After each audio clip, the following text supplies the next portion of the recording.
He always cut the image of a man in control, a man exercising political power to the fullest. Feared he was, and with an iron fist he controlled the country's political scene. Mwingine anasema Moi amebewa powers. Powers gani ninazo? Kwa chama cha KANU, powers ufanyie nini powers? Kweli watu wameniokopa hata mimi nikikaa.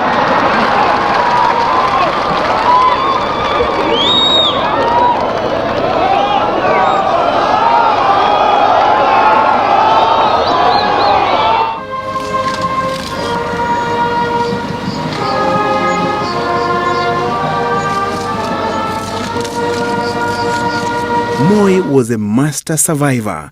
How he ascended to power marking the first step. Mimi, Daniel Toroitich Arap Moi, naapa kwamba nitakuwa mwaminifu kwa Jamhuri ya Kenya na kuitumikia kwa moyo wangu wote. In his 24-year journey of survival, as the late Mzee Jomo Kenyatta's second in command, Moi was deemed an unlikely successor. A contingent of influential political leaders around the late founding father even labeled him a passing cloud. From the time he was vice president, he knew there was this clamor that Moi should never be the president. He knew the leaders, kina Kihika Kimani, kina Njoroge Mungai, Angaine Jackson, did I mention Njenga Karume, kina Paul Ongei, and other supporters. So Mzee Moi, because of the treatment he got when he was vice president, he became hardened.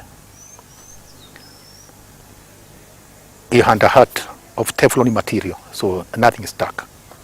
Barely 4 years in power, there was a military attempt to dethrone Moi. Though the attempted coup was quickly neutralized, the incident completely changed Moi's personality. He turned ruthless and tough, trusted very few people, and from then on, led with an iron fist. And what is the cardinal instinct of any living thing, of any human being? The cardinal instinct is self-preservation. Other things later. Yeah. You cannot be a good man if you are dead. Yeah. You have to be alive first. So, his toughness also emanated from that. You cannot spit on him and get free and get away with it. The Sunday Times, in an article, affirmed Moi's self-definition as a professor of politics, and I quote, "Moi may not have studied politics at anyone's university, but he has proved himself a real professor of politics in the practical sense." End of quote. The late opposition chief Jaramogi Oginga Odinga, in his autobiography Not Yet Uhuru, likened Moi to a giraffe with a long neck that saw from afar. Legal scholar Professor Makau Mutua, in an article published by the Saturday Nation on 30th March 2013, termed Moi a political genius who, and I quote, outsmarted and outfoxed everybody. Yes, accept it. Mr. Moi had no political equal. The question is why? The man from Baringo isn't possessed of enormous raw natural intelligence, but his political instincts are truly unparalleled. End of quote. What is required is practical politics, not theoretical politics. Understand language ya mwananchi, language ya grassroots, language ya taabu ya wananchi katika vitongojini.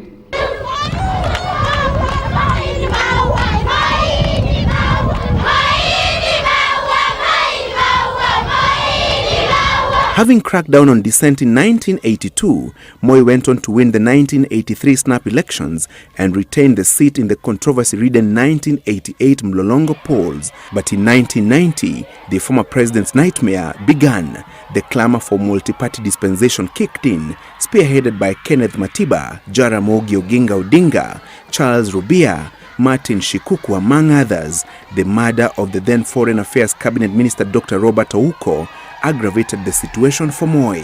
Kama nataka kuongoza Kenya, si mali. Mwaka huu bado kuisha.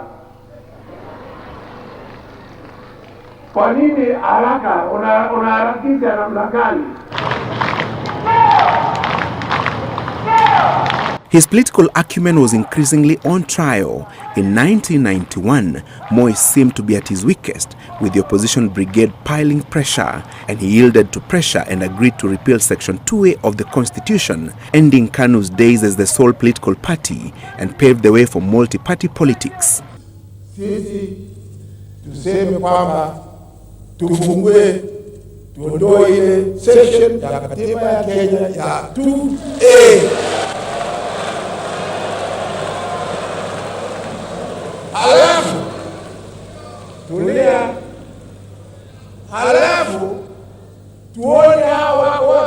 Kimani Ngonjiri, who currently represents Bahati constituency in the National Assembly and was a long-serving KANU chairman in Nakuru, tells of the intrigues before the groundbreaking decision was arrived at during the party's National Delegates Conference at the Kasarani Gymnasium. So he was telling us, no Section 2A. No Section 2A.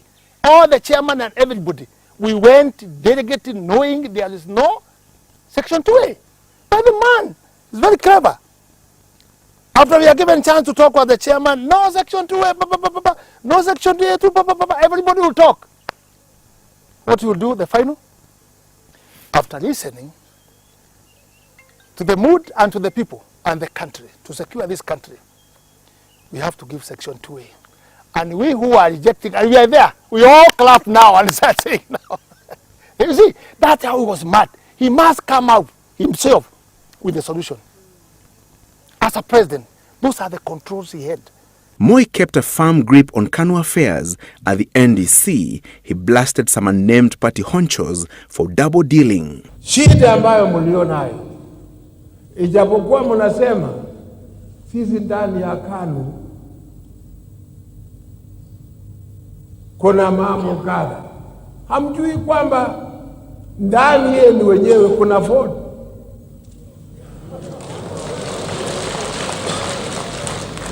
Ambao wamevaa nguo ya mbwa wa mwitu,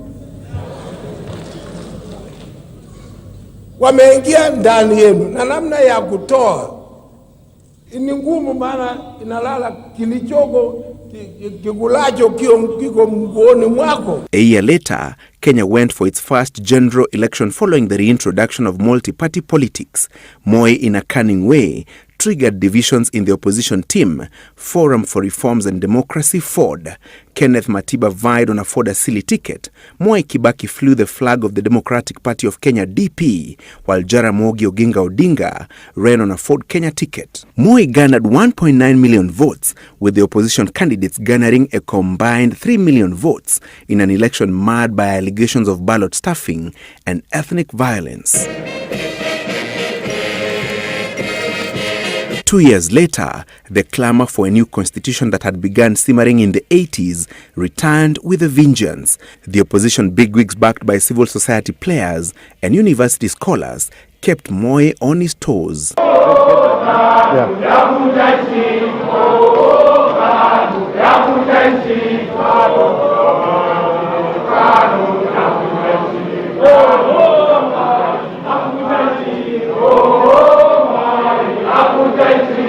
In Parliament, the opposition benches were giving Moi restless nights.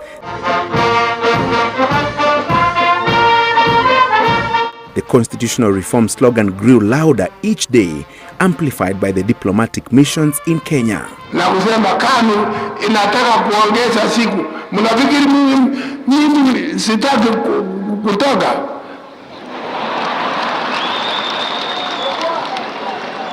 Naweza kutangaza uchaguzi anytime kama nikiona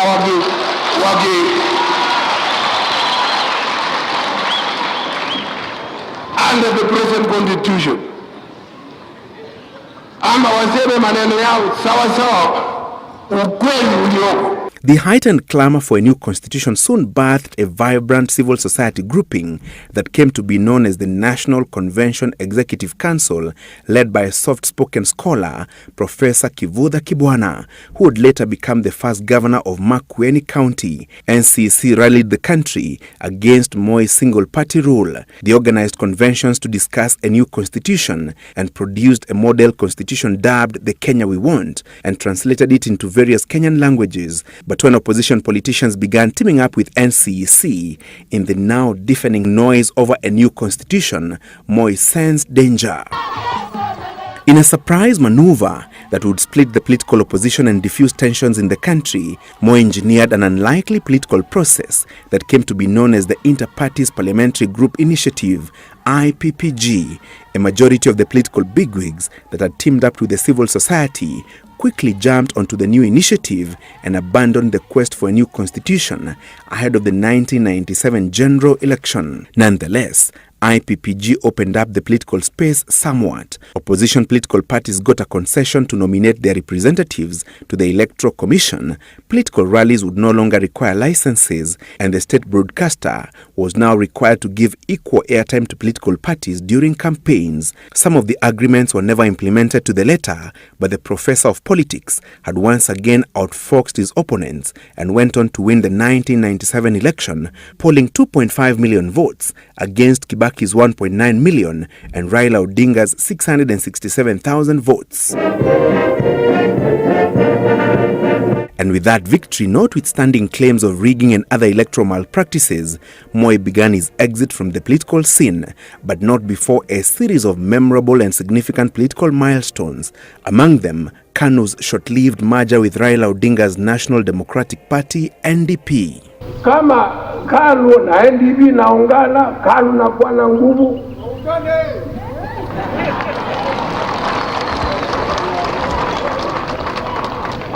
Pilipili usionja kinakuasha nini?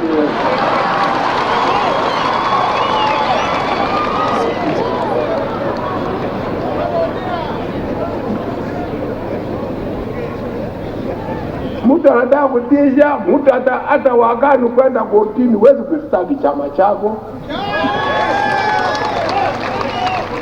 Unastaki ukisema nini? With the renewed strength, Moi even took charge of the Constitution Review for a moment, working with his newfound Secretary General Raila Odinga to put in place a parliamentary select committee to kickstart the process. The Odinga committee would name renowned scholar Professor Yash Palgai to head a Constitution Review Commission. Katiba si ya Moi, katiba si ya Kibaki ama kwa nani, katiba ni ya wananchi wa Kenya wote. Mimi nataka tu katiba ya kuwezesha wananchi wa Kenya kuishi kwa amani, haki za kila moja. Hiyo tu. Kwa nini na picha ya kufanya nini? Sema wazi. Hata mimi I'll make my own contribution. Na sijui Kai, kwa nini Kai, why has he not come to see me? Na nitamwambia the type of constitution Kenya needs is a constitution that will protect them.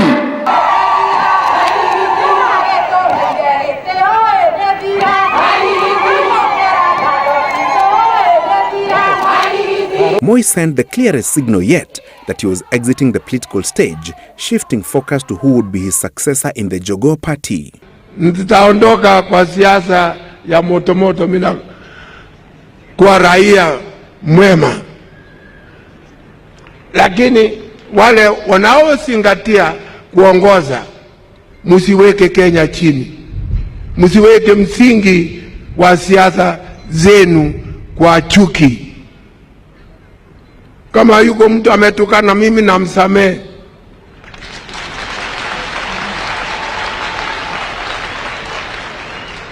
na kama yuko mtu ambaye nimesema chochote ambaye kimeumiza roho yake unisamehe.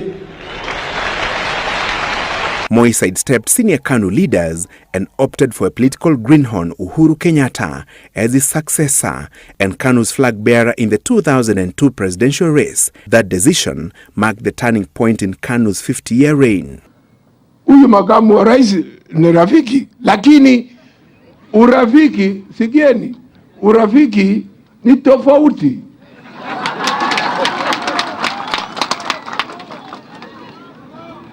The interest of 30 million people overrides other interests. Na kwa hivyo mtu asifikiri kwamba kwa sababu mimi nakwenda namna hii na gombana na makamu wangu wa rais, hapana. Hiyo ni siasa ya pesa nane kama wale wanakimbia hivi. Feeling slighted, Raila Odinga led a massive walkout from KANU, carrying with him long-term Moi loyalists, including the then Vice President Professor George Saitoti, to join forces with Kibaki, Michael Kijana Wamalwa, and Charity Ngilu, among other luminaries, to form the National Rainbow Coalition, NAC. The coalition's candidate Kibaki whitewashed Kenyatta in the presidential contest.